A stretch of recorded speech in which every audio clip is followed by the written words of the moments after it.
पिछले वाले क्लास में हम लोगों ने अपना चैप्टर इलेक्ट्रिसिटी शुरू कर दिया था और बहुत अच्छी तरीके से हम लोगों ने इलेक्ट्रिसिटी चैप्टर के इंट्रोडक्शन को समझा था। क्या उसमें कोई दिक्कत किसी को? चलिए, उसमें आपने क्या समझा था 1 मिनट के अंदर हम लोग फटाफट रिवाइज करते हैं। सबसे पहला बात, पूरा नहीं, मोटा मोटी जो आपने सीखा था उसको हम लोग एक बार फटाक से रिवाइज करते हैं ताकि आज के कॉन्सेप्ट को हम लोग कल वाले चीज़ों से रिलेट कर पाएँ और इसको जोड़ पाएँ, हम लोग कनेक्ट कर पाएँ। देखिए, कल आपने ये पढ़ा था कि किसी भी, यानी कि इस पूरी दुनिया में जितना भी आपको लिविंग थिंग दिखता है वो एटम सेल से मिलकर बना हुआ है, और जितने भी आपको नॉन लिविंग थिंग दिखते हैं वो आपके एटम से मिलकर बना हुआ है। लेकिन हमको यहाँ पे लिविंग थिंग्स यानी कि सेल के बारे में बात नहीं करना है, हमको यहाँ पे बात करना है हमारे केवल और केवल एटम के बारे में, और जितने भी नॉन लिविंग थिंग्स है वो हमारे एटम से मिलकर बने हुए हैं। तो यहाँ पे हमने कल आपको 2 टर्म समझाया था, एक इंसुलेटर और एक कंडक्टर। कंडक्टर का मतलब होता है जो इलेक्ट्रिसिटी को कंडक्ट कर पाता है, यानी कि उसके थ्रू इलेक्ट्रिसिटी हमारा पास हो सकता है, इसीलिए उसका नाम हम लोग देते हैं कंडक्टर। दूसरा हमारा था क्या? इंसुलेटर। इंसुलेटर हमारा कभी भी करंट को पास नहीं कर सकता, इसीलिए उसका नाम है इंसुलेटर। ठीक है, और अब यहाँ पे आप ये बताइए, कंडक्टर हमारा करंट को कंडक्ट कर पा रहा है, लेकिन कंडक्टर तो एक नॉन लिविंग थिंग है। इट मीन्स उसमें भी हमारा क्या होगा? एटम होगा। इसका मतलब हो गया कि दुनिया में जितने भी कंडक्टर हैं वो सभी के सभी लाखों, करोड़ों, मिलियन, ट्रिलियन, जितने भी आप बोल लीजिए, उतने नंबर ऑफ एटम से मिलके हमारा कोई भी कंडक्टर बनता है। ठीक है, तो अब चूंकि कंडक्टर है तो कंडक्टर के अंदर हमारा एटम है, और एटम के अंदर मेनली हमारा 3 चीज होता है, इलेक्ट्रॉन, प्रोटॉन और न्यूट्रॉन। लेकिन जब हमारे पास ये इलेक्ट्रिसिटी का कॉन्सेप्ट आया तो उस समय पे हमारे साइंटिस्ट ने कहा कि देखो, कंडक्टर के अंदर जो है ना वो मूव करता है हमारा प्रोटॉन। ठीक है, तो उन्होंने हमको कह दिया, हमने मान भी लिया, और उन्होंने कहा था ना कि प्रोटॉन का मूवमेंट का डायरेक्शन किधर से है? लेफ्ट से लेकर राइट की ओर, और वही डायरेक्शन किसका होगा? करंट का। ये पहली बार उन्होंने कहा था, यानी कि हमारा ये प्रोटॉन इधर जा रहा है तो इलेक्ट्रॉन भी हमारा, प्रोटॉन इधर जा रहा है तो इलेक्ट्रिक करंट भी हमारा इधर ही जाएगा। कल हमने यहाँ पे डायग्राम में बताया था आपको। लेकिन सबसे मजेदार बात यहाँ पे ये है कि जब हमारे पास इलेक्ट्रिसिटी आया उस समय पे इलेक्ट्रॉन का खोज किया ही नहीं गया था, लेकिन बाद में हमारे साइंटिस्ट ने इलेक्ट्रॉन नाम का जैसा भी कुछ चीज खोज लिया एटम के अंदर। फिर उन्होंने रिसर्च किया, बताया, तो उनको पता चला कि यार प्रोटॉन तो न्यूक्लियस के अंदर रहता है, वो कैसे मूव कर सकता है? वो मूव नहीं कर सकता, तो फिर मूव कौन करेगा?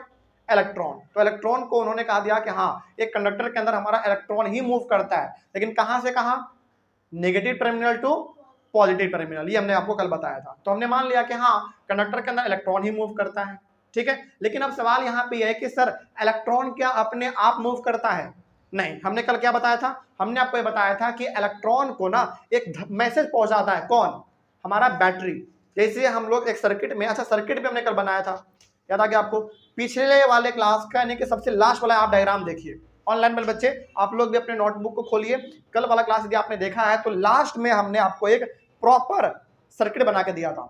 उसमें ना एक बैटरी लगा हुआ है, combination of cell, 3 cell basically इसमें हमने आपको बताया था, तो हमारा बैटरी है। तो जैसे हम लोग स्विच को ऑन करते हैं ना, वैसे बैटरी ना एक मैसेज दे देता है किसको? इलेक्ट्रॉन को, कि भैया सिग्नल मिल चुका, तुम अपना दौड़ना शुरू करो। तो पूरे सर्किट में दौड़ना कौन शुरू करता है? इलेक्ट्रॉन। ठीक है, और इलेक्ट्रॉन इतने नंबर में है कि वो एक दूसरे को ना धकेलते हुए आगे पीछे, कोई इलेक्ट्रॉन आगे, कोई पीछे, कोई आगे, कोई पीछे, इतना तेजी से वो मूव करता है कि इतना तेजी से मूव करता है ना कि उसमें ना फ्रिक्शन प्रोड्यूस हो जाता है। और जब फ्रिक्शन प्रोड्यूस होगा तो ऑब्वियस ही बात है, क्या प्रोड्यूस होगा?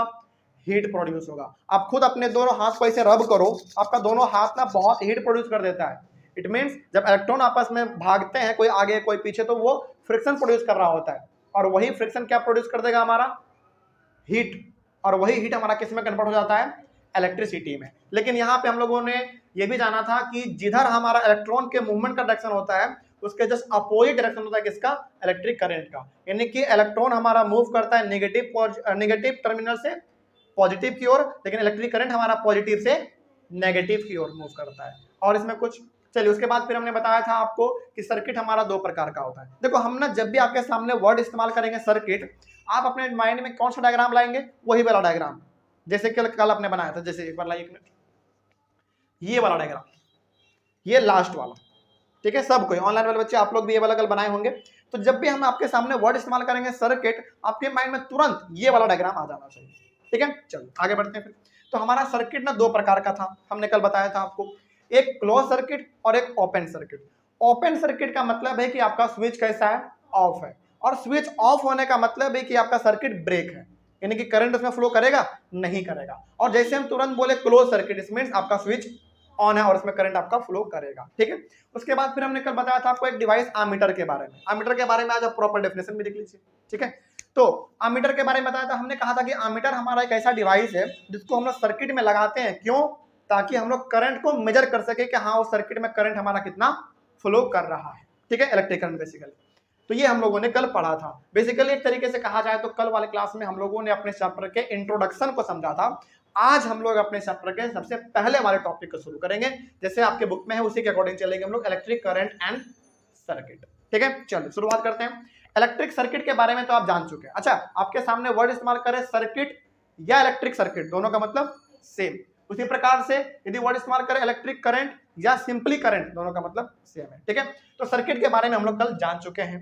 आज हम लोग ज्यादा तरीके से और ज्यादा गहरे तरीके से डिस्कस करेंगे इलेक्ट्रिक करंट के बारे में। हालांकि इलेक्ट्रिक करंट के बारे में भी आप हल्का फुल्का कल जान चुके हैं, लेकिन आज इसके डेफिनेशन को देखेंगे, फॉर्मूला को देखेंगे, एसआई यूनिट को देखेंगे, और सबसे बड़ी बात आपको इस पे हम एक न्यूमेरिकल्स भी आज बना के दिखाएंगे, ठीक है। चलिए तो आज का क्लास हमारा शुरू किया जाए। तो टॉपिक का नाम है आपका इलेक्ट्रिक करंट एंड सर्किट। ये हमारा आज का क्लास यहाँ से शुरू हो रहा है, शुरू किया जाए। चलिए सबसे पहले इलेक्ट्रिक सर्किट आप जान चुके हैं क्या होता है, डायग्राम आपके सामने है, माइंड में आ जाना चाहिए तुरंत, लेकिन उसका एक प्रॉपर डेफिनेशन यदि आपसे पूछ दिया जाए तो आप क्या बताएंगे? चलिए वही देख लीजिए। A continuous and closed path of an electric current is called an electric circuit। यानी कि इलेक्ट्रिक सर्किट का सिंपल सा मतलब है एक कंटिन्यूअस पाथ होना चाहिए। कंटिन्यूअस पाथ का मतलब है कि एक रास्ता होना चाहिए जो कि लगातार होगा, कहीं पे कोई ब्रेक नहीं होगा, उसमें क्लोज होगा, और उसके थ्रू क्या पास कर रहा होगा? हमारा करंट पास हो रहा होगा, उसी को हम लोग कहेंगे इलेक्ट्रिक सर्किट। ज्यादा समझ में नहीं आ रहा है तो सिंपली आप अपने माइंड में वही वाला डायग्राम लाइए, बस बात खत्म, ठीक है। चलिए आगे बढ़ते हैं। फिर ये हो गया हमारा इलेक्ट्रिक सर्किट का डेफिनेशन। अब हम लोग आ जाते हैं इलेक्ट्रिक करंट। ये क्या होता है थोड़ा इसके बारे में समझिए। इसके बारे में क्या लिखा हुआ देखिए, electric current is expressed by the amount of charge. अच्छा, जब भी आपके सामने वर्ड इस्तेमाल हो चार्ज, क्या समझेंगे? याद कीजिए, कल हमने बताया था आपको, नहीं चार्ज का मतलब आपको हमेशा समझना है इलेक्ट्रॉन। चार्ज का मतलब हमेशा इलेक्ट्रॉन समझना है आपको। कहीं पे आप लिख लो जहां पे आपका ध्यान बार बार जाता रहे, चार्ज मतलब इलेक्ट्रॉन, चार्ज मतलब इलेक्ट्रॉन, चार्ज मतलब इलेक्ट्रॉन। इस पे कैसा चार्ज होता है, नेगेटिव या पॉजिटिव? नेगेटिव, ठीक है। चलिए आगे बढ़ते हैं। तो electric current is expressed by the amount of charge यानी कि electron flowing through a cross section area of a conductor in unit time. मेरे हिसाब से हम मान के चल रहे हैं कि आपको इलेक्ट्रिक करंट का डेफिनेशन बिल्कुल भी समझ में नहीं आया, कोई दिक्कत नहीं है। नहीं समझ में आया ना तो और अच्छी बात है, क्योंकि अभी आपको बहुत एग्जाम्पल देना पड़ेगा तब आप इसको समझ पाएंगे। तो अभी फिलहाल आप इस इलेक्ट्रिक करंट के डेफिनेशन को यहीं पे छोड़ दीजिए, आगे बढ़िए। छोड़ना नहीं है, बताएंगे पूरा, लेकिन अभी आपको समझ में नहीं आएगा क्योंकि इसमें ना कुछ टर्म इस्तेमाल हुआ, जैसे क्रॉस सेक्शन एरिया क्या है, किसी भी कंडक्टर का क्रॉस सेक्शन एरिया क्या है ये आपको नहीं मालूम है। अगला, उसके बाद फिर हाँ यूनिट टाइम क्या यहाँ पे बात हो गया, ये भी नहीं मालूम आपको। तो फिलहाल अभी आप डेफिनेशन को छोड़ दीजिए, आगे बढ़िए। In other words electric current is the rate of flow of electric charges. इसको भी छोड़ दो आप, यानी कि इलेक्ट्रिक करंट का आपके पास दो डेफिनेशन है, एक ये वाला है और एक ये वाला। आपको जो मन करे आप वो लिख दीजिए, ठीक है, लेकिन पहले समझोगे तब तो समझेंगे हम इसको समझेंगे, अभी फिलहाल छोड़ दीजिए। अब थोड़ा सा हम लोग पहले समझते हैं कि ये क्रॉस सेक्शन एरिया क्या होता है, पहले इसके बारे में समझिए आप, ठीक है। देखिए बहुत ध्यान से, आप यहां पे ना एज्यूम करो कि ये हमारा वही वाला कंडक्टर है जो हमने कल बार बार आपके सामने बनाया। क्या है ये? हमारा कंडक्टर है जो कि हमने कल आपके सामने बार बार बनाया था। तो हम यहां पे थोड़ा सा लिख भी देते हैं कि आपका क्या है, कंडक्टर है। और सिंपली आप समझ सकते हो इसको क्या, आयरन रॉड समझ लो, सिंपल सा, जैसे कि कल हमने कोई एग्जांपल दिया था। हम दूसरा एग्जांपल नहीं देना चाहते हैं कंडक्टर का, ताकि आपको थोड़ा सा चीजें ना रिलेट करने में आसानी हो जाए, जो कि हमने कल पढ़ा था वो आज ही पढ़ेंगे तो थोड़ा बहुत आप इसको रिलेट भी कर पाएंगे। चलिए, ये हमारा कंडक्टर है और ये आपका आयरन रॉड है, ठीक है। अच्छा, क्या आयरन रॉड हमेशा आप क्या समझते हैं, क्या खाली वाला आयरन रॉड नहीं होता है जिसके अंदर होल होता है? जैसे आप इसको ऐसे समझ लीजिए, यदि मेरे पास ये कॉपी है, कुछ लचीला चीज है आप लोगों के पास, कोई एक पेपर दीजिए, पेपर बहुत अच्छा एग्जाम्पल है इसका। कोई पेपर है आप लोगों के पास फाड़ा हुआ, जैसे ये वाला हमारे पास। चलिए एक मिनट आपको समझाते हैं हम क्या है ये, बहुत ही बेहतरीन एग्जाम्पल है ये। और कंडक्टर का एग्जाम्पल हम कोशिश करेंगे कि हर बार आपको इसी पेपर से समझाया जाए, ठीक है। देखिए ध्यान से, आप क्या समझो, ये जो पेपर हमने फोल्ड किया है ये वाला, ये आपका कंडक्टर है, सिंपल सा। आयरन का रॉड है जिसमें बीच में हमारा क्या है, होलो है, यानी कि होलो सिलेंडर आप इसको समझ लो। चलो वो उतना भी छोड़ दो, सिंपल सा मतलब समझो कि ये हमारा आयरन का रॉड है जिसके बीच में होल है, बात खत्म। ठीक है, तो अब यहाँ पे आप जरा एक बात बताइए, यदि ये हमारा गोल है कंडक्टर, यदि हमारा गोल है, इट मीन्स इसके हर मोड़ पे यानी कि हर पॉइंट पे क्या बना हुआ है, एक सर्किल बना हुआ है। यानी कि इतना बड़ा कंडक्टर यदि हमारा गोल है तो हम यहाँ पे कह सकते हैं कि इसमें ना लाखों करोड़ों छोटे छोटे सर्किल हैं रिंग के तरह, उस वो आपस में मिले हुए तब जाके हमारा पेपर बना हुआ है कुछ इस प्रकार से। जरा देखिए ध्यान से, ये पहला वाला, ये दूसरा वाला, ये तीसरा वाला, ये चौथा वाला, पांचवा वाला, छठवां, इस प्रकार का ना बहुत सारा हमारा सर्किल यानी कि रिंग आपस में जुड़ा है तब जाके ये आपका बनाना। सिंपल सा वैसे समझो, यदि हमारा गोल है तो ये हर मोड़ पे क्या बना हुआ होगा, इसका एक सर्किल बना होगा गोल, और उसी को हमने आपस में एक साथ ज्वाइन कर दिया तो हमारा क्या बन गया, कंडक्टर। सिंपल, ठीक है। तो अब यहाँ पे हम आपसे ये पूछना चाहेंगे कि बताइए यहाँ पे ना ये कंडक्टर है तो हर मोड़ पे क्या बना हुआ है, एक सर्किल बना हुआ है। तो यहाँ पे भी हम एक छोटा सा सर्किल बना देते हैं ताकि आपको पता चले कि हाँ इसी प्रकार का डिजाइन हमारा यहाँ पे यहाँ यहाँ यहाँ यहाँ हर जगह पे पूरा बना हुआ है, तभी हमारा ये कंडक्टर तैयार हुआ है। ठीक है, अब आपको मालूम है कि इलेक्ट्रॉन हमारा किधर से किधर मूव करेगा, इधर से इधर। तो इलेक्ट्रॉन हमारा इधर से इधर आ रहा है, ज्यादा नहीं बनाएंगे नहीं तो फिर गंदा लगने लगेगा। इलेक्ट्रॉन इलेक्ट्रॉन इलेक्ट्रॉन और ये हमारा इलेक्ट्रॉन, कोई दिक्कत। अब ये जो आप देख रहे हैं ना, इस कंडक्टर के हर मोड़ पे एक सर्किल बना हुआ है छोटा छोटा सा, यहां यहां यहां हर जगह पे बना हुआ है। इसी एरिया को हम लोग कहते हैं क्रॉस सेक्शन एरिया, यानी कि जो आप गोल वाला देख रहे हैं यही हमारा कहलाता है क्रॉस सेक्शन एरिया। जैसे एग्जांपल के तौर पे हमारा ये भी तो एक सर्किल ही हुआ, तो ये हमारा क्या कहलाएगा, एक क्रॉस सेक्शन एरिया। सिंपल सा बात है। तो क्रॉस सेक्शन एरिया जब भी आपके सामने हम वर्ड इस्तेमाल करेंगे तो समझ जाइएगा कि अच्छा एक कंडक्टर है जो कि अंदर से खाली है और उसके हर जगह पे क्या बना हुआ है, एक सर्कल बना हुआ है। उसी सर्कल को हम लोग कहते हैं क्रॉस सेक्शन एरिया। उससे भी समझ में नहीं आए तो आप ये अपने माइंड में ना ये वाला डायग्राम आप ध्यान में ला लेना, यानी कि जो हमारा गोल है पूरा होलो वाला जो आपको दिख रहा है, ये पूरा खाली वाला, ये आपका क्या है, क्रॉस सेक्शन एरिया। सिंपल सा, ठीक है, कोई दिक्कत इसमें। तो क्रॉस सेक्शन एरिया हमारा यही हुआ और इलेक्ट्रॉन हमारा इधर से इधर की ओर मूव करता है। तो हर एक डायग्राम को आप कोशिश कीजिएगा कि बनाया जाए। ये तो समझाने के लिए था, तो ये वाला डायग्राम आप बना लीजिएगा और यही हमारा कहलाता है क्रॉस सेक्शन एरिया। तो यहां पे आप लिख भी सकते हैं कि यही हमारा कहलाएगा क्रॉस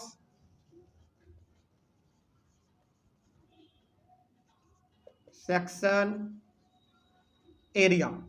और चूंकि ये कंडक्टर का है तो क्या कहलाएगा, cross section area of a conductor. ठीक है, आगे बढ़ते हैं। अब क्या तक तो कोई दिक्कत नहीं है। अब आगे बढ़िए, अब यहां पे आपको समझ में आएगा बहुत ध्यान से, इसमें क्या कहा गया है, चलिए समझिए ध्यान से, बहुत इंपॉर्टेंट। अब आप डेफिनेशन पे आएंगे ना तो बिल्कुल अब आपको समझ में आ जाएगा। और कहा गया, चलो अभी ना आप डेफिनेशन को छोड़ो, आप इस वाले पॉइंट पे आओ। ये दोनों पॉइंट हम समझाएंगे आपको, ठीक है। अब इसमें आओ, देखो ध्यान से। If charge Q, charge Q का मतलब हो गया कि क्या, इलेक्ट्रॉन। तो यहां पे इफ चार्ज Q यानी कि इलेक्ट्रॉन, और चार्ज को देखो हमने यहाँ पे आपके सामने बार बार वर्ड इस्तेमाल इलेक्ट्रॉन क्यों कर रहे हैं, जबकि इस बुक में कहीं भी इलेक्ट्रॉन का वर्ड इस्तेमाल नहीं किया गया है। इसलिए करें ताकि आप चीजों को समझ पाए ज्यादा। तो जब भी आपके सामने हम वर्ड इस्तेमाल करेंगे चार्ज, आप समझ जाएगा किसका बात हो रहा है, इलेक्ट्रॉन का बात हो रहा है। और यहाँ पे if charge Q flows, charge को हम लोग किससे डिनोट करते हैं, Q से। सिंपल सा बात, आपके सामने यहाँ पे अभी फॉर्मूला भी आ जाएगा। तो इफ चार्ज Q यानी कि हमारा जो इलेक्ट्रॉन है, चार्ज मतलब इलेक्ट्रॉन, उसको हमने किससे डिनोट किया, Q से। Flows through a area, flows through a cross section area of a conductor, यानी कि यदि हमारा चार्ज किसी क्रॉस सेक्शन एरिया से क्या हो रहा है, फ्लो कर रहा है, मतलब कि इलेक्ट्रॉन हमारा इधर से इधर आएगा, मतलब कि क्रॉस सेक्शन एरिया से क्या कर रहा है, वो फ्लो कर रहा है। तो देखो बहुत ध्यान से समझना ये point. If charge Q, charge मतलब इलेक्ट्रॉन, और चार्ज को हम लोग कैसे डिनोट करते हैं, कैपिटल Q से। तो if charge Q flows through a cross section area of a conductor, यानी कि जब एक कंडक्टर में जो हमारा क्रॉस सेक्शन एरिया है ये वाला, जब इससे हमारा चार्ज क्या हो जाए, फ्लो हो जाए, यानी कि इलेक्ट्रॉन हमारा फ्लो हो जाए इन टाइम टी, कुछ समय में, then the electric current I, electric current को डिनोट करते हैं हम लोग कैपिटल आई से, कल हमने आपको बताया भी था, flowing through the conductor is given by, मतलब कि जब हमारा क्रॉस सेक्शन एरिया से इलेक्ट्रॉन मूव कर जाए, पार हो जाए, इधर से इधर की ओर आ जाए, कितने समय में, टी में, यानी कि कुछ समय में। अब देखो आप खुद बताओ, यदि हमारा इलेक्ट्रॉन इस क्रॉस सेक्शन एरिया से इधर पास होगा, उसको कुछ समय तो लगेगा, तो इलेक्ट्रिक करंट हमारा क्या बनेगा, इलेक्ट्रिक करंट हमारा इस तरीके से बनेगा। फॉर्मूला यहां पे बता रहे हैं हम आपको, इलेक्ट्रिक करंट को डिनोट करते हैं हम लोग कैपिटल आई से, और इसका फॉर्मूला होता है चार्ज फ्लोन, और चार्ज को हम लोग डिनोट करते हैं कैपिटल क्यू से, डिवाइडेड बाई टाइम, और टाइम को हम लोग डिनोट करते हैं स्मॉल टी से, ठीक है। अब इसका इन शॉर्ट आपका फॉर्मूला क्या बना, I equal to Q by T. तो यहां पे आपको क्या समझना है, Q का मतलब चार्ज, चार्ज का मतलब इलेक्ट्रॉन, समझे बहुत ध्यान से, Q का मतलब चार्ज, और चार्ज का मतलब इलेक्ट्रॉन, T का मतलब टाइम, I का मतलब इलेक्ट्रिक करंट, बस यही आपका फॉर्मूला है इलेक्ट्रिक करंट का। अब इसका पूरा SI यूनिट ये भी सब भी पूरा आपको बताएंगे, लेकिन क्या इलेक्ट्रिक करंट का आपको फॉर्मूला समझ में आ गया। ये तो फॉर्मूला सिंपल सा हो गया कि I equal to Q by T, I हमारा यहाँ पे इलेक्ट्रिक करंट के लिए है, क्यू हमारा चार्ज के लिए है, और टी हमारा टाइम के लिए, ये आपका फॉर्मूला हो गया। लेकिन कोई पूछे ना कि इलेक्ट्रिक करंट को आप डिफाइन जरा करके बताओ तो क्या होगा, आपने क्या समझा फॉर्मूला में, तो आप ऐसे बताना कि किसी भी कंडक्टर के क्रॉस सेक्शन एरिया से जब हमारा चार्ज यानी कि इलेक्ट्रॉन मूव कर जाए, फ्लो कर जाए, उस एरिया से होते हुए इधर आ जाए, कितने टाइम में, टाइम टी में, मतलब कि कुछ समय में, तो वही हमारा इलेक्ट्रिक करंट कितना हो जाएगा, क्यू बाई टी, बस सिंपल यही चीज है हमारा इलेक्ट्रिक करंट, और इलेक्ट्रिक करंट का आपका ये हो गया फॉर्मूला। अब कोई दिक्कत इसमें, तो चलते फिरते यदि कोई पूछे कि बताओ आपने पढ़ा इलेक्ट्रिक करंट का formula I equal to Q by T, इसका मतलब आप क्या समझते हैं, तो आपको बताना पड़ेगा। इसका मतलब हम ये समझते हैं कि किसी भी कंडक्टर के क्रॉस सेक्शन एरिया से कुछ समय में यदि कुछ इलेक्ट्रॉन मूव कर जाए, पास हो जाए उसके थ्रू होते हुए, तो हमारा इलेक्ट्रिक करंट कितना होगा, क्यू बाई टी होगा। ठीक है, कोई डाउट इसमें और बात समझ में आई है। चलिए अब आप इसके डेफिनेशन पे आइए, बहुत ध्यान से अब इसका आप डेफिनेशन समझो। अच्छा यहाँ पे ना एक टर्म और लिखा था, कहाँ गया हमारा वो, इन टाइम टी, नहीं ऊपर लिखा हुआ है। चलिए सबसे पहले अब इलेक्ट्रिक करंट का डेफिनेशन देखो। देखो इलेक्ट्रिक करंट का फॉर्मूला बोले तो ये, इलेक्ट्रिक करंट का डेफिनेशन बोले तो ये, लेकिन वो दोनों मिलता जुलता है। क्या है देखो, electric current is expressed by the amount of charge flowing through a cross section area of a conductor in unit time। Unit time का मतलब यहां पे है 1 सेकेंड। यूनिट का मतलब क्या होता है, आपने पढ़ा होगा बचपन वाले क्लास में, वंस प्लेस को हम लोग क्या कहते थे, यूनिट प्लेस। यूनिट का मतलब 1। ठीक है, अब थोड़ा सा और गहराई से समझते हैं क्या कहा गया इसमें। Electric current is expressed by the amount of charge flowing through a cross section area of a conductor in unit time. यानी कि इलेक्ट्रिक करंट का डेफिनेशन ये हो गया कि किसी भी कंडक्टर के क्रॉस सेक्शन एरिया से, समझो ध्यान से, बहुत इंपॉर्टेंट, किसी भी कंडक्टर के, मेरे शब्दों पे ध्यान देना, किसी भी कंडक्टर के क्रॉस सेक्शन एरिया से कितना हमारा चार्ज फ्लो कर गया, कितने समय में, 1 सेकेंड में, यही हमारा कहलाएगा इलेक्ट्रिक करंट, बस सिंपल। और क्या यही चीज हमारा फॉर्मूला में भी है कि नहीं, वही चीज तो है। तो हमारा इलेक्ट्रिक करंट क्या कहलाएगा, फॉर्मूला के अकॉर्डिंग भी वही चीज है, किसी भी कंडक्टर के क्रॉस सेक्शन एरिया से कितना चार्ज, चार्ज मतलब क्यू, क्योंकि चार्ज का हम लोग डिनोट कैसे करेंगे, क्यू से, कितना चार्ज हमारा फ्लो कर गया कितने समय में, 1 सेकेंड में, वही हमारा इलेक्ट्रिक करंट है, सिंपल।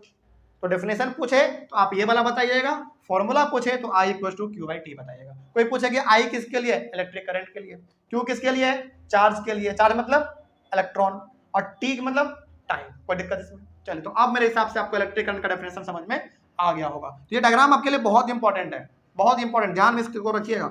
ये सब आपका इधर इलेक्ट्रॉन हो रहा है पास, किसके थ्रू होते हुए? इस क्रॉस सेक्शन एरिया से होते हुए। तो वही बात इसमें लिखा गया था कि electric current is expressed by the amount of charge flowing through a cross section area of a conductor in unit time. यानी कि किसी भी कंडक्टर के क्रॉस सेक्शन एरिया से एक सेकंड में हमारा कितना इलेक्ट्रॉन यानी कि कितना चार्ज पास हो गया, that is known as electric current. Simple definition ये, फॉर्मूला आपके सामने ये। ओके, अब आगे बढ़ते हैं। फिर वही चीज हमारा इसमें भी लिखा हुआ है शॉर्ट में बस। In other words, electric current is the rate of flow of electric charge. Rate of flow of electric charge का मतलब क्या हो गया कि एक सेकंड में कितना आपका चार्ज फ्लो कर गया, यानी कि कितना इलेक्ट्रॉन आपका फ्लो कर गया क्रॉस सेक्शन एरिया से। यही हमारा है। तो आपके सामने दोनों डेफिनेशन है, आप ये लिखो चाहे ये लिखो, बात आपका सेम है, गलत नहीं कर सकता कोई। अब आगे बढ़े हम लोग। तो क्रॉस सेक्शन एरिया आपको समझ में आ गया। चलिए अब आगे बढ़ते हैं। ये हमारा फॉर्मूला सिंपल सा हो गया। इलेक्ट्रिक करंट मतलब आई, चार्ज मतलब क्यू, टाइम मतलब टी। तो I equal to Q by T. अब इसका कुछ एस आई यूनिट भी है, उसको भी आप जान लीजिए। देखिए ये जो आप क्यू देख रहे हैं, ये क्यू किसके लिए है? चार्ज के लिए है, यानी कि, और चार्ज बोले तो इलेक्ट्रॉन। जब भी आपको ना चार्ज समझ में नहीं आ गया सर आप चार्ज क्या बोल रहे हैं, क्या समझो सिंपल सा, इलेक्ट्रॉन। सिंपल, ठीक है। तो चार्ज का एस आई यूनिट होता है, इसका S I unit is coulomb. S I unit is COULOMB, coulomb. और इसको लिखते हैं हम लोग कैपिटल C से, याद रखिएगा। यानी कि चार्ज को डिनोट करने का तरीका है कैपिटल Q, लेकिन चार्ज का SI यूनिट क्या है? कूलम। COULOMB, coulomb. ओके, आगे बढ़ते हैं। फिर उसके बाद ये टाइम, टाइम का एस यूनिट तो आप जानते हैं, SI यूनिट इज, टाइम का क्या होता है? सेकेंड। डिनोट करते हैं स्मॉल एस से, स्मॉल एस, याद रखिएगा। एक बार देख लीजिए तो ये नीचे वाला कैमरा में आ रहा है पूरा सही, इसका नीचे वाला बस सेकंड आ रहा है। चलिए ठीक है। और इसमें एक हमारा बच रहा है लास्ट, ये इलेक्ट्रिक करंट। इसका SI यूनिट क्या होता है देख लो। SI unit is ampere, AMPERE, और इसको लिखते हैं कैपिटल A से, याद रखिएगा इस बात को, ठीक है। थोड़ा सा आप इसको ना फैला के लिखिएगा ताकि आपका ये चीज भी अच्छे से समझ में आ जाए आपको। हम, मेरे पास स्पेस कम था इसलिए हमने थोड़ा सा एडजस्ट किया यहाँ पे। तो यहाँ पे आपको क्या ध्यान में रखना है, इलेक्ट्रिक करंट को डिनोट करते हैं कैपिटल I से, लेकिन इलेक्ट्रिक करंट का SI यूनिट क्या होता है? एम्पियर। डिनोट करेंगे कैपिटल A से। चार्ज का, यानी कि चार्ज को रिप्रेजेंट करने का तरीका हमारा कैपिटल Q, लेकिन इसका SI यूनिट होता है हमारा कूलम, यानी कि कैपिटल C। और टाइम का तो आपको मालूम ही है, सेकंड। कोई दिक्कत इसमें? चलिए अच्छा, यहाँ पे ना ये जो एम्पियर नाम पड़ा है, SI यूनिट जो हमारा आया है इलेक्ट्रिक करंट का, ये एक साइंटिस्ट के ऊपर आया था, एंड्रे मैरी एम्पियर। बहुत बड़े साइंटिस्ट थे, उन्होंने ये हमको दिया था, इसीलिए इनके नाम पे ये हमारा आ चुका है, ठीक है। आगे बढ़े फिर हम लोग। चलिए अब यहाँ पे आइए आप, unit of electric current. Unit मतलब क्या? वन। यूनिट का जब भी आपके सामने जिक्र हो तो सिंपल से समझिए, यूनिट का मतलब होता है वन। तो यूनिट ऑफ इलेक्ट्रिक करंट का मतलब हो गया, और इलेक्ट्रिक करंट का ऐसा यूनिट एम्पियर। तो एक एम्पियर करंट कब होगा? सिंपल सा मतलब कि देखो यहाँ पे ना यूनिट ऑफ इलेक्ट्रिक करंट पूछ रहा है, इसका मतलब कि इलेक्ट्रिक करंट का SI यूनिट क्या? एम्पियर। तो एक एम्पियर करंट हमारा कब होगा? फॉर्मूला पे आप पुट करके बता सकते हैं क्या होगा। जब एक कूलम चार्ज एक सेकेंड में क्रॉस सेक्शन एरिया से पास हो जाए तो करंट हमको कितना मिलेगा? 1 एम्पियर का, क्योंकि उसके साथ आपको SI यूनिट लगाना पड़ेगा। जैसे आप मार्केट में सब्जी खरीदने जाते हैं तो आप क्या बोलते हैं, भैया 1 kg आलू दीजिए, kg आपने लगाना लास्ट में, kg क्या उसका SI यूनिट है। तो यहाँ पे सिंपल सबसे पूछा जा रहा है कि यूनिट ऑफ इलेक्ट्रिक करंट बताओ, मतलब कि 1 एम्पियर करंट कब होगा? तो कब होगा देखो, व्हेन 1 कूलम। अब यहाँ पे 1 कूलम का मतलब क्या? चार्ज का बात करने के बल हम यहाँ पे, ठीक है। तो 1 coulomb of charge flow through the cross section area of a conductor in 1 second, then the electric current is 1 ampere. मतलब कि 1 एम्पियर करंट हमारे पास तब आएगा जब 1 कूलम चार्ज एक क्रॉस सेक्शन एरिया से पास हो जाए 1 सेकेंड में। अच्छा, इसी चीज को हम थोड़ा सा और सिंप्लीफाई कैसे कर सकते हैं, कैसे कर सकते हैं, देखिए ध्यान से। करंट, करंट का फॉर्मूला आई होता है, I equals to Q by T होता है। इसी पे यदि हम लोग पुट कर दे तो क्यू, क्यू मतलब चार्ज, और चार्ज का एस यूनिट कूलम, कितना दिया गया है 1c डिवाइडेड बाय टाइम कितना दिया गया है 1 सेकेंड। कितना आया आपके पास 1 कूलम पर 1 सेकेंड। लेकिन क्या यहाँ पे हम लोग 1 लिखते हैं, नहीं लिखते हैं। It means 1 coulomb per second, और इसी को हम लोग शॉर्ट में लिख सकते हैं 1 एम्पियर। बस हो गया, सिंपल। तो ये आपका यहां से जब भी आपसे पूछा जाए यूनिट ऑफ इलेक्ट्रिक करंट, थोड़ा सा आप इसको ऐसे समझा के बताइएगा कि हाँ भाई फॉर्मूला होता है I equal to Q by T. Q का वैल्यू हमारे पास यहाँ पे 1 कूलम दिया गया है और टाइम हमारे पास 1 सेकेंड दिया गया है। तो आप इसको डिवाइड करोगे तो आपके पास 1 कूलम पर सेकेंड आएगा। इट मीन्स यही हमारा होता है 1 एम्पियर। बात खत्म। यही हो गया हमारा यूनिट ऑफ इलेक्ट्रिक करंट। आगे बढ़े फिर हम लोग, चलिए उसके बाद फिर अब आ जाइए आप इसमें, देखो small quantities of electric current are expressed in milli ampere. अब देखो करंट का एसआई यूनिट आपने एम्पियर पढ़ा, लेकिन इसका ना स्मॉल क्वांटिटी भी होता है। अच्छा एक बात बताइए, केजी हमारा बड़ा यूनिट हुआ या ग्राम हमारा बड़ा यूनिट हुआ, केजी। इसी प्रकार से हमारा एम्पियर क्या हो गया, बड़ा यूनिट हो गया। एम्पियर से हमारा छोटा यूनिट होता है कौन कौन सा, देखो small quantities of electric current are expressed in milli ampere. तो 1 मिली एम्पियर को कैसे लिखेंगे, 1 स्मॉल एम कैपिटल है। तो 1 मिली एम्पियर में कितना करंट होता है 10 टू द पावर -3 एम्पियर। जो बहुत कम है। 10 टू द पावर -3 का मतलब समझते हैं आप क्या होता है, सिंपल सा मतलब ये आपका पॉइंट में आने वाला है, तो ये बहुत कम है। ठीक है, उसी प्रकार से और किस में एक्सप्रेस कर सकते हैं, माइक्रो एम्पियर में। तो 1 माइक्रो एम्पियर को कैसे लिखेंगे 1, और ये यू इस प्रकार से लिखा जाता है। देखो आपने यू लिखना है, थोड़ा सा यहाँ पे इसे निकाल देना है, आपके बुक में भी ये दिया गया है। तो 1 माइक्रो एम्पियर कितना होता है 10 टू द पावर -6 एम्पियर होता है। ये आप याद कर लीजिएगा दो वैल्यू, क्योंकि इसके ऊपर न्यूमेरिकल्स आता है और हम बताएंगे भी जब हमारे पास न्यूमेरिकल्स बनाने का सिलसिला हम लोग शुरू करेंगे ना, तो उस प्रकार का सवाल आपको देंगे हम। ठीक है, तो 1 मिली एम्पियर होता है 10 टू द पावर -3 एम्पियर, और 1 माइक्रो एम्पियर होता है 10 टू द पावर -6 एम्पियर। ये हमारा क्वांटिटी हो गया, स्मॉल क्वांटिटी हो गया किसका, एम्पियर का। ठीक है, आगे बढ़ते हैं फिर। अब उसके बाद आपने पढ़ा आमीटर के बारे में। आमीटर हमारा सिंपल सा क्या है, it is a device which measures electric current in a circuit. ये सिंपल सा क्या करेगा, सर्किट में इलेक्ट्रिक करंट को मेजर करता है, यही हमारा डिवाइस है। और हमने कल बताया था कि हमेशा आमीटर आप कहां पे कनेक्ट करोगे सर्किट में, सीरीज में। It is always connected in series. Series का सिंपल सा मतलब आप इधर कर सकते हो, इधर कर सकते हो, इधर भी कर सकते हो, लेकिन इस वाले में आप नहीं कर सकते। ये हमारा पैरेलल का निशानी होता है। आगे जब हम लोग पढ़ेंगे ना सीरीज कॉम्बिनेशन, पैरेलल कॉम्बिनेशन, ये आपको और ज्यादा क्लियर होगा। बस यहां पे कर सकते हैं, यहां पे कर सकते हैं, यहां पे कर सकते हैं, आप इसमें कनेक्ट नहीं कर सकते। इस बात को आप याद रखिएगा। ठीक है, चलिए आगे बढ़ते हैं फिर। अब आप पूछिए यहां तक में कोई डाउट, बात समझ में आई है? तो यहां तक का जो भी आपने क्लास पढ़ा ये आपका बहुत मजेदार चीज था। अब यहाँ पे ना थोड़ा सा मेरे से घिसपिच हो गया, लेकिन आप उसको संभाल के रखिएगा कि चार्ज का यानी कि क्यू का एसआई यूनिट होता है हमारा कूलम, डिनोट करते हैं कैपिटल सी से।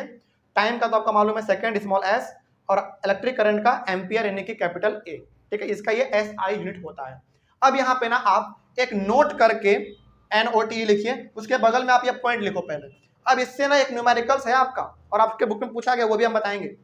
An electron possesses a charge of -1.6 into 10 to the power -19 coulomb. अब इसका मतलब क्या हुआ सर बताइए थोड़ा। देखो आपको मालूम है कि इलेक्ट्रॉन के ऊपर कैसा चार्ज, नेगेटिव या पॉजिटिव, नेगेटिव। लेकिन एक इलेक्ट्रॉन, इलेक्ट्रॉन मतलब चार्ज, चार्ज मतलब इलेक्ट्रॉन, दोनों में से कुछ भी बोले, सिंपल सा आपको समझना है इलेक्ट्रॉन का बात कर रहा है।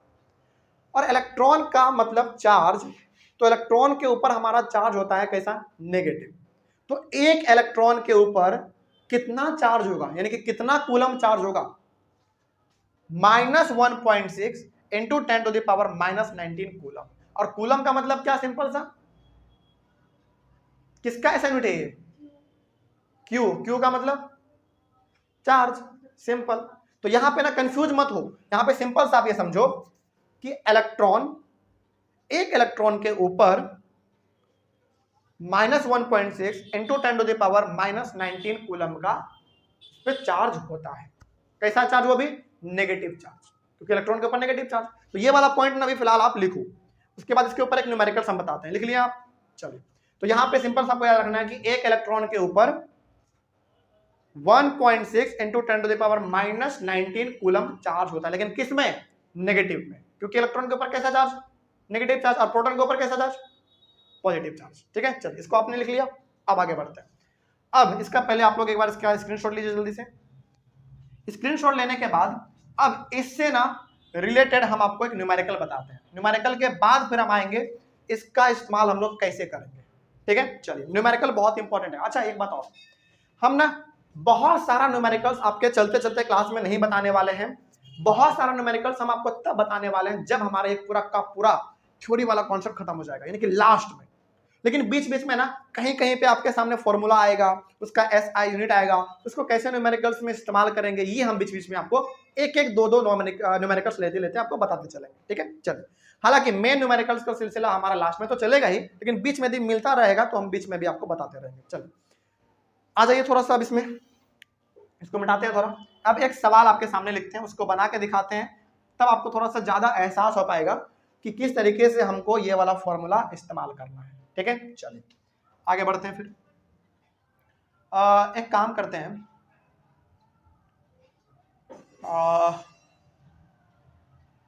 चलिए एक काम करते हैं, पहले ना न्यूमेरिकल्स नहीं, पहले न्यूमेरिकल नहीं बल्कि चलो कोई बात नहीं, दोनों सेम ही चीज है। चलिए इसका स्क्रीनशॉट एक बार जल्दी से ले लीजिए। अब इसके ऊपर आपको एक न्यूमेरिकल हम बना के दिखाते हैं कैसे बनता है।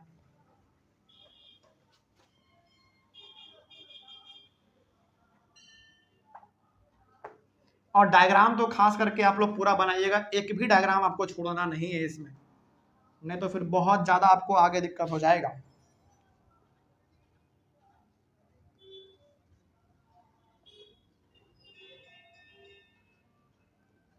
चलिए एक हम न्यूमेरिकल यहाँ पे लिखते हैं। ठीक है, बताइएगा थोड़ा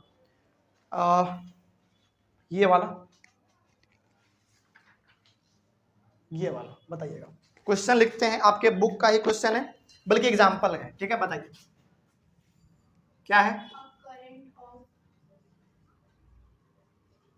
a current of 0.5 ampere is drawn by a filament of an electric bulb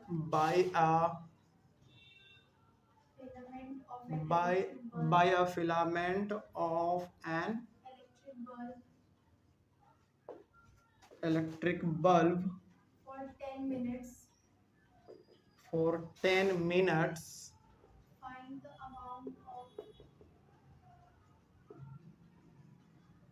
Find the amount of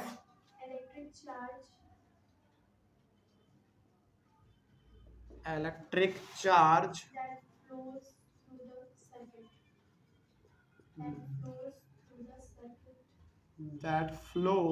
through the circuit. Through the circuit. चलिए यही तक है। ये आपका एक सवाल है, इसको कैसे हैंडल करना है। चलिए देखिए, इस प्रकार का सवाल ना हम आपको बहुत सारा बताएंगे, आप यकीन मानिए। लेकिन फिलहाल हमारे सामने एक फॉर्मूला आ चुका है आई का, यानी इलेक्ट्रिक करंट का, उसको इस्तेमाल कैसे करेंगे ये समझ लेते हैं थोड़ा सा आपको, ताकि आपका अंडरस्टैंडिंग थोड़ा सा और बिल्ड हो सके, मजबूत हो सके। देखिए इसमें क्या कहा गया है। न्यूमेरिकल्स को बनाने का तरीका बहुत सिंपल होता है। पहले आप चीजों को समझिए अच्छी तरीके से, क्या कहना चाह रहा है। उसके बाद जो वैल्यू दिया गया है वो लिखिए, यदि वो अपने एसआई यूनिट में है तो ठीक है, नहीं है तो उसको कन्वर्ट कीजिए। ठीक है, चल देखिए पहले ध्यान से लिखिएगा बाद में, क्योंकि ये वाला हम नहीं मिटाने वाले हैं। देखिए इसमें कहा गया है अ करंट ऑफ 0.5 एम्पियर। अच्छा 0.5 के बाद जैसे कैपिटल ए लग गया वैसे समझ जाएंगे ये हमारा किसका वैल्यू दिया गया है, आई का वैल्यू दिया गया है, यानी कि इलेक्ट्रिक करंट का दिया गया है 0.5 एम्पियर। अब आप हमसे ये बोलेंगे कि सर आपने पूरा इलेक्ट्रिक करंट क्यों नहीं लिखा, ELECTRIC क्यों नहीं लिखा। अब हम नहीं लिखेंगे। क्यों नहीं लिखेंगे? क्योंकि हमको मालूम है इलेक्ट्रिक करंट का सिंबल क्या होता है, आई। तो मीन्स आई का वैल्यू 0.5 एम्पियर दिया गया इसमें पहले से। आगे, by a filament of an electric bulb for 10 minutes. अच्छा, ये 10 मिनट दिया गया, ये क्या दिया गया आपको? टाइम। और टाइम को हम लोग कैसे लिखते थे? Small T. टाइम कितना दिया गया है?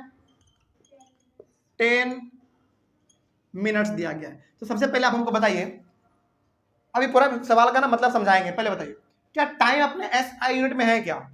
टाइम का यूनिट क्या होता है? सेकंड। तो बताइए इसको सेकंड में लाने के लिए हमको क्या करना पड़ेगा? 10 को मल्टीप्लाई करना पड़ेगा किससे? कितना? 60 से। तो कितना आ जाएगा हमारे पास? 600 सेकंड आ जाएगा। ठीक है, आगे क्या कहा गया है?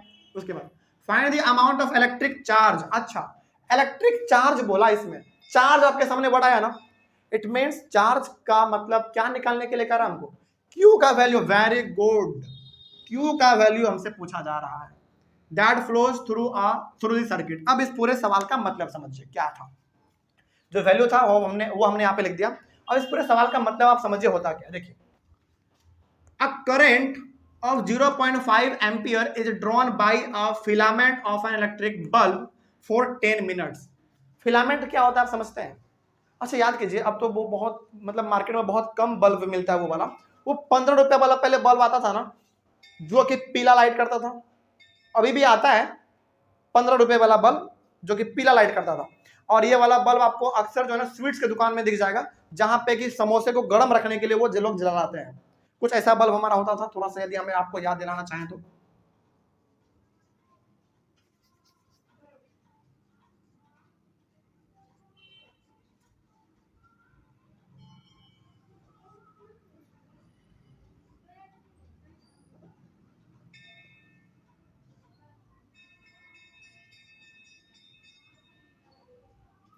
इस प्रकार का बल्ब होता था, याद कीजिए।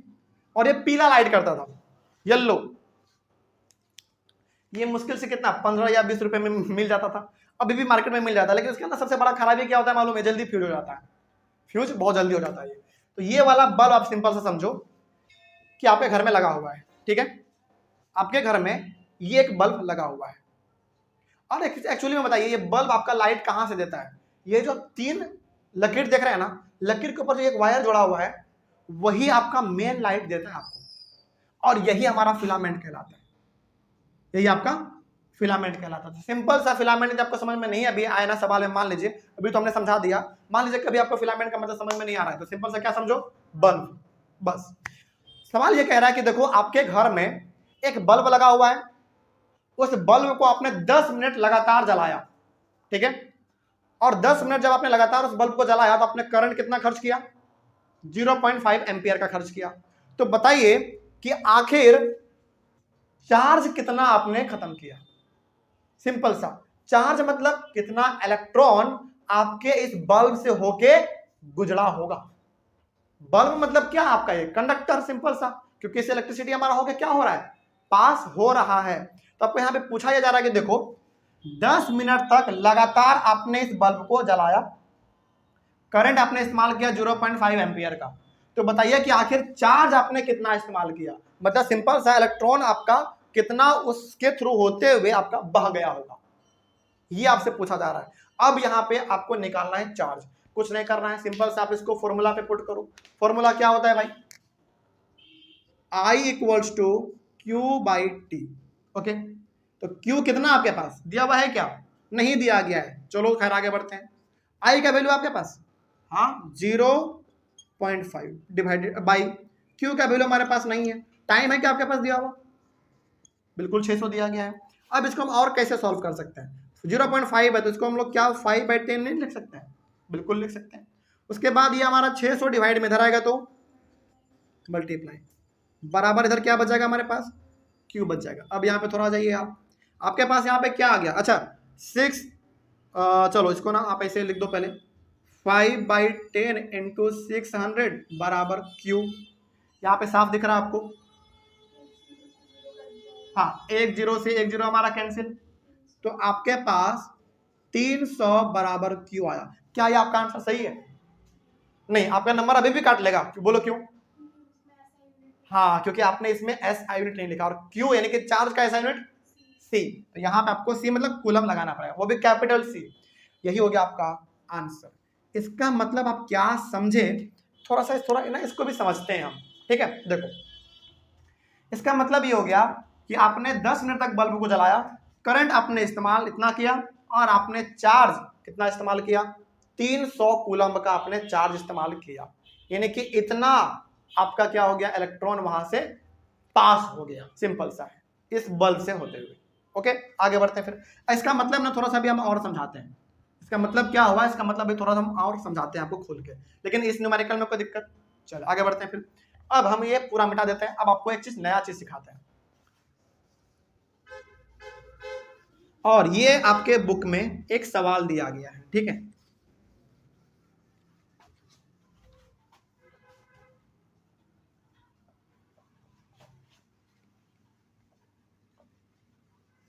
इसका मतलब अभी थोड़ा सा हम और आपको गहराई से समझाते हैं एक सवाल बताने के बाद, तब इसको आप ज्यादा रिलेट कर पाएंगे कि आखिर यहां ऐसा कुछ हो सकता था। चलिए एक क्वेश्चन है, बताते हैं आपको, जरा बताइएगा हमको, ये वाला, हाँ 3 नंबर वाला क्वेश्चन कहाँ पे लिख दें, चलो यहाँ पे लिख देते हैं क्वेश्चन, बताइए।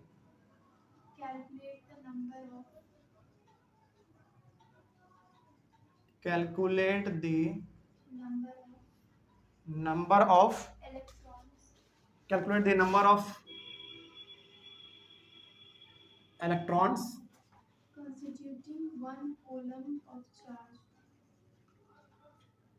Constituting 1 coulomb of charge. 1 coulomb of charge, और कुछ। चलिए ये आपके पास सवाल दिया गया, आपके एनसीईआरटी बुक का है। यहाँ पे ये सवाल हम क्यों बता रहे हैं, क्योंकि इंपॉर्टेंट है, पहली बात। दूसरी बात, इसमें ना हम कुछ आपको और नया चीज समझाने वाले हैं, बहुत इंपॉर्टेंट है, समझिए ध्यान से क्या लिखा हुआ है। Calculate the number of electrons constituting 1 coulomb of charge, मतलब क्या हुआ इसका थोड़ा समझाते हैं आपको। Calculate the number of electrons constituting 1 coulomb of charge, यानी कि एक कूलम्ब में कितना इलेक्ट्रॉन होगा, सिंपल सा। एक कूलम्ब में कितना इलेक्ट्रॉन होगा, सिंपल सा, हम यही आपसे पूछना चाह रहे हैं, और सवाल भी आपसे यही पूछ रहा है। Calculate the number of electrons constituting 1 coulomb of charge. आप इसको ऐसे भी समझ सकते हैं कि कितने इलेक्ट्रॉन को हम आपस में मिलाएंगे कि हमको 1 कूलम्ब का चार्ज मिल जाए। आप इसको इससे भी ऐसे भी समझिए, सिंपल सा क्या समझो, कितने इलेक्ट्रॉन को हम आपस में कंबाइन करें, एक जगह पे कितने सारे इलेक्ट्रॉन को हम लाएं कि हमको चार्ज कितना मिल जाए, 1 कूलम्ब का हमको चार्ज मिल जाए। इसका सॉल्यूशन देखिए जरा ध्यान से, बहुत इंपॉर्टेंट। सबसे पहले तो यहाँ पे ना आपने जो नोट करके लिखा था, an electron possess a charge of -1.6 × 10⁻⁻19 coulomb, वो लिखो। यहाँ पे देखो, हाँ ऐसे लिखते हैं थोड़ा सा और डिटेल में। Charge on one electron equals to -1.6 × 10⁻⁻19 coulomb. अभी तुरंत आपने यहां पे पढ़ा था नोट में, क्या पढ़ा था कि एक इलेक्ट्रॉन जो है ना कितना चार्ज को पोजेस करता है, पोजेस मतलब उसके पास कितना चार्ज है, -1.6 × 10⁻⁻19 कूलम्ब। ये था, अभी तुरंत हमने यहाँ पे पढ़ा था। तो हमने क्या लिखा, charge on 1 electron equals to इतना कूलम्ब, ठीक है। अब अच्छा, क्या इसी स्टेटमेंट को हम थोड़ा सा घुमा के ऐसे लिख सकते हैं, जरा देखो तो। अब ना यहाँ पे माइनस जो है, माइनस का मतलब यहाँ पे है कि हाँ इलेक्ट्रॉन हमारा नेगेटिव चार्ज को होल्ड करता है। तो अभी आप फिलहाल माइनस को छोड़ दो, माइनस को छोड़ दो, केवल क्या लिखाएगा, 1.6 × 10⁻⁻19 कूलम्ब। क्या इसी स्टेटमेंट को, ऊपर वाले स्टेटमेंट को क्या थोड़ा सा हम घुमा के ऐसे लिख सकते हैं, 1.6 × 10⁻⁻19 कूलम्ब होल्ड्स ऑन 1 इलेक्ट्रॉन। क्या अलग है या वही चीज है, वही चीज है। सिंपल सा मतलब है कि यदि एक इलेक्ट्रॉन के ऊपर इतना चार्ज है, तो हम इसको ये भी कह सकते हैं कि इतना कूलम्ब चार्ज एक इलेक्ट्रॉन को होल्ड करता है। मतलब ये हो गया, इतना कूलम्ब चार्ज एक इलेक्ट्रॉन होल्ड करके अपने पास रखता है। बात वही कहना चाह रहे हैं हम, बस इसमें ना थोड़ा सा मेरा लॉजिक क्या कहता है वो देखो। मतलब कि इतना कूलम्ब चार्ज एक इलेक्ट्रॉन होल्ड करता है, मतलब उसके पास इतना चार्ज होता है, ठीक है। तो अब बताइए आप, 1 coulomb charge, so 1 coulomb charge holds on 1 by 1.6 into 10 to the power minus 19, क्या लिखाएगा अब? इलेक्ट्रॉन। अब समझाते हैं क्या लिखा हमने। ऊपर में तो सिंपल सा हमने लिखा कि हाँ एक इलेक्ट्रॉन के पास इतना चार्ज होता है, इसी को हम घुमा के कैसे लिख दिए हैं, इतना coulomb charge holds on 1 electron, यानी कि इतना कूलम चार्ज जो है वो 1 इलेक्ट्रॉन होल्ड करता है, अपने पास रखता है। ठीक है, अब बताइए कि आखिर जब इतना कूलम चार्ज 1 इलेक्ट्रॉन अपने पास रखता है तो 1 कूलम चार्ज कितना इलेक्ट्रॉन रखेगा? अब बात समझ में आया? क्या है, इतना कूलम चार्ज यदि 1 इलेक्ट्रॉन अपने पास रखता है तो 1 कूलम चार्ज कितने इलेक्ट्रॉन अपने पास रखेगा? तो हमको यहां पे बेसिकली निकालना क्या है, नंबर ऑफ इलेक्ट्रॉन। चलिए अब हमारा काम जो है ना यहीं से शुरू होता है मेन। अब देखो, तो यहां पे आप थोड़ा सा चाहें तो ऐसे भी डिटेल में लिख के चलते हैं। 1 कूलम चार्ज इक्वल्स टू, इसको सॉल्व करने की कोशिश करते हैं। क्या है देखिए जरा ध्यान से, 1 by 1.6 into 10 to the power minus 19 electrons. आगे बढ़िए, इसको और थोड़ा सॉल्व करते हैं। 1 कूलम चार्ज इक्वल्स टू, अच्छा 10 टू द पावर माइनस 19 है, इसको हम ऊपर भेजेंगे, पावर कैसा हो जाएगा, पॉजिटिव हो जाएगा। तो हमारे पास केवल यहाँ पे बचेगा 1 by 1.6 into 10 to the power 19 electrons. ठीक है, आगे बढ़ते हैं फिर। उसके बाद 1 कूलम चार्ज इक्वल्स टू, अब जरा देखो आप ध्यान से, ये आप पॉइंट हटाओगे तो ऊपर में कितना हो जाएगा, 10 by 16 into 10 to the power 19 electrons. आगे बढ़ते हैं, 1 कूलम चार्ज इक्वल्स टू, इसको आप डिवाइड करेंगे ना तो आपके पास 0.625 ऐसा कुछ आएगा। आप डिवाइड करके देख सकते हैं, 10 को आप डिवाइड करो 16 से, ऐसा कुछ आएगा आपके पास, into 10 to the power 19 electrons. आगे बढ़िए फिर, 1 कूलम चार्ज इक्वल्स टू, अब देखो हम क्या करना चाहते हैं, हम इस 0 पॉइंट जो है ना, यानी कि हम इस पॉइंट को 6 के बाद शिफ्ट करना चाहते हैं। क्या लिखना चाहते हैं, 06.25। हमने केवल क्या किया, इस पॉइंट को हमने यहां से उठाया, हमने यहां पे लिख दिया। ठीक है, अच्छा एक बात बताओ, 06 का कोई मतलब है, 0 को हम क्या कर सकते हैं, मिटा सकते हैं। तो हमने केवल क्या किया, इस पॉइंट को हमने 6 के बाद शिफ्ट कर दिया, तो क्या बन गया हमारे पास 6.25। और हमेशा आप इस बात को याद रखिएगा, जब भी हम लोग पॉइंट को लेफ्ट से उठा के राइट में शिफ्ट करते हैं, जितना डिजिट आप शिफ्ट कीजिएगा उतना आपको 10 लिखना पड़ेगा। हमने कितने बार शिफ्ट किया, एक बार, तो हमको क्या लिखना पड़ेगा यहाँ पे, 10 टू द पावर -1। मतलब क्या हो गया, यही आपके लिए बड़ा नया कॉन्सेप्ट है। 10 टू द पावर 19 जहां हमारे पास है ही, बताते हैं क्या है। देखिए, जब भी आप, या आप नया चीज सीख लो, जब भी हम इस पॉइंट को लेफ्ट से उठा के राइट की ओर रखेंगे तो आपको मतलब जितने डिजिट आप करोगे उतना आपको पावर माइनस में देना पड़ेगा। 10 टू द पावर माइनस में, 10 टू द पावर माइनस में हमने कितने बार शिफ्ट किया, एक बार, तो केवल क्या लिखेंगे, 10 टू द पावर -1। हम यहाँ पे 2 के बाद लिखते हैं, तो केवल क्या लिखते हैं, 10 टू द पावर -2। अच्छा ये तो हो गया तब जब हम लोग लेफ्ट से राइट में जाएंगे। जब राइट से लेफ्ट में आएंगे तो क्या करेंगे, फिर पावर किस में देंगे, पॉजिटिव में। ये बात आप ध्यान में रखिएगा। ठीक है, चलिए तो हमारे पास कितना आया, अब इसको सॉल्व करते हैं। 1 कूलम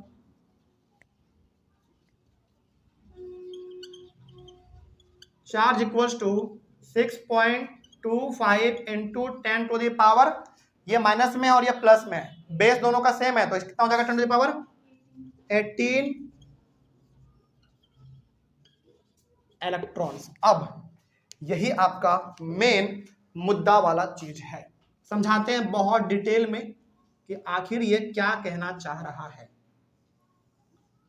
देखो, इसका मतलब ये हो गया कि 1 कूलम चार्ज यदि आपको चाहिए तो आपको अपने पास कितना इलेक्ट्रॉन इकट्ठा करना पड़ेगा? 6.25 इंटू 10⁻18 इलेक्ट्रॉन, मतलब कि इतने सारे इलेक्ट्रॉन को आप एक जगह पे इकट्ठा करेंगे तब जाके आपको एक छोटा सा 1 कूलम चार्ज मिलेगा। सोचो, और ये इलेक्ट्रॉन आप कम मत समझना, पावर कितना है? 18। सोच लो कितना होने वाला है, मतलब कि 6.25 इंटू कितने बार जीरो लिखो के बाद? 18 जीरो, और मल्टीप्लाई करके देखो कितना बड़ा आपके पास वैल्यू आने वाला है। इतना बड़ा वैल्यू तो हम लोग शायद काउंट भी नहीं कर पाए, बहुत लंबा वैल्यू आने वाला है। इसका मतलब क्या बताना चाहते हैं आपको? हम यहां पे आपको ये बताना चाहते हैं कि एक इलेक्ट्रॉन के ऊपर इतना चार्ज होता है, एक इलेक्ट्रॉन के ऊपर। तो बताइए हमको यदि 1 कूलम चार्ज चाहिए तो हमको कितना इलेक्ट्रॉन अपने पास रखना पड़ेगा? 1 कूलम चार्ज के लिए आपको इतना इलेक्ट्रॉन अपने पास रखना पड़ेगा। तो अब यहां पे ना आपने ये तो देख लिया कि हाँ 1 कूलम चार्ज यदि आपको चाहिए तो आपको इतना इलेक्ट्रॉन आपके पास होना चाहिए, ठीक है। लेकिन अभी तुरंत आपने ये न्यूमेरिकल्स बनाया था, आपके पास वैल्यू आया 300 कूलम। अब 1 कूलम चार्ज में इतना इलेक्ट्रॉन आपको चाहिए, तो सोचिए 300 कूलम में आपको कितना इलेक्ट्रॉन चाहिए होगा। इसमें क्या करना पड़ेगा आपको? 300 से मल्टीप्लाई करना पड़ेगा। इसका मतलब आप समझ रहे हैं? पहले इसका मतलब समझो। 1 कूलम चार्ज, अच्छा अभी तुरंत आपने क्या पढ़ा था फॉर्मूला में? I equals to Q by T पढ़ा था, ठीक है। और हमने जब आपको कहा कि यूनिट बताओ किसका? इलेक्ट्रिक करंट का, तो आपने क्या बताया था? I equals to Q by T, आपने क्या लिखा था? 1C by 1T।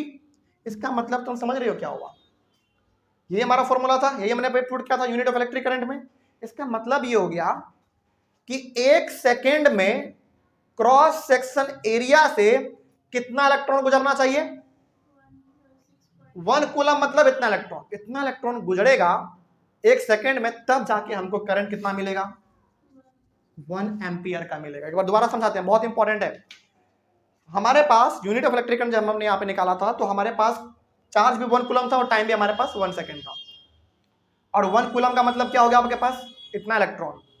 इसका मतलब हो गया कि कंडक्टर्स के क्रॉस सेक्शन एरिया से 1 सेकेंड में यदि हमारा इतना इलेक्ट्रॉन पास कर जाता है तब जाके हमको 1 एम्पियर का करंट मिलेगा। सोचो इतना ज्यादा इलेक्ट्रॉन, वो भी कितने सेकंड में? 1 सेकंड में पास करना चाहिए। और ये बड़ी बात नहीं है, बहुत छोटी सी बात है। मालूम है क्यों? क्योंकि हमारे कंडक्टर में तो बहुत सारे इलेक्ट्रॉन है, तो ये आम बात है। लेकिन फिर भी नंबर में कितना बड़ा है?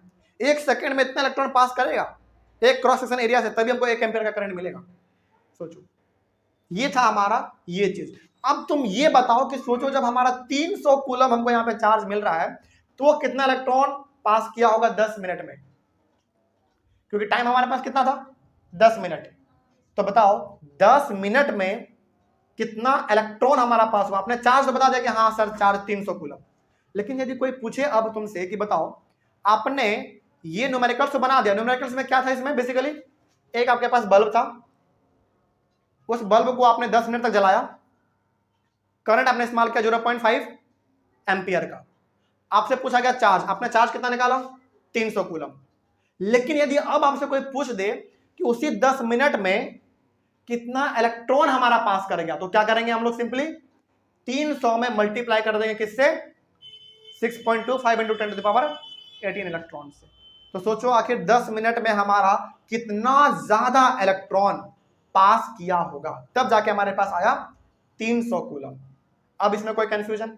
बात समझ में आई है? तो ये दो न्यूमेरिकल्स मेरा ना यहाँ पे बताने का खास मकसद ये है आपके लिए। एक बार दोबारा बता देते हैं, उसके बाद क्लास खत्म करते हैं क्योंकि आज का हमारा टाइम हो चुका है। ये मेरा मकसद ये था कि यदि एक इलेक्ट्रॉन के ऊपर इतना चार्ज है तो बताइए कि यदि हमको 1 कूलम चार्ज चाहिए तो हमको कितना इलेक्ट्रॉन चाहिए होगा। यदि आपको 1 कूलम चार्ज चाहिए तो आपको इतना इलेक्ट्रॉन चाहिए होगा। कोई दिक्कत इसमें? और इसका मतलब थोड़ा सा आपसे और कोई गहराई से पूछे तो इसका मतलब बताइएगा इस वाले फॉर्मूला पे पुट करके, ठीक है। मतलब कि यदि 1 सेकेंड में इतना इलेक्ट्रॉन एक क्रॉस सेक्शन एरिया से गुजर जाता है तो हमको करंट मिलेगा 1 एम्पियर का। सिंपल सा बात, ठीक है। चलिए ये वाला सवाल तो बेसिकली हमने यहां पे बताया था इसलिए ताकि आप इसको इससे रिलेट कर पाओ कि जब 1 कूलम चार्ज में उतना इलेक्ट्रॉन होता है तो बताओ इतना कूलम चार्ज में कितना इलेक्ट्रॉन होगा, बहुत सारा। तो इसमें कितना से मल्टीप्लाई कर दो, 300 से। ठीक है, चलो ये आपका सवाल कंप्लीट हुआ। तो ये आप इसको ना रिलेट भी करने आपको आना चाहिए। चलिए इसका आप एक बार स्क्रीनशॉट लीजिए। और आज का क्लास हम लोग यहाँ पे कंप्लीट करते हैं। कल वाले क्लास में हम लोग एक और नया टॉपिक शुरू करेंगे। टॉपिक होगा हमारा electric potential and potential difference. वो भी बड़ा मजेदार कॉन्सेप्ट है, उसको हम लोग अपने अगले वाले क्लास में कल समझेंगे। कहीं पे कोई डाउट रहा होगा तो आप लोग एक बार कमेंट कीजिएगा। तब तक के लिए thank you very much and have a nice day.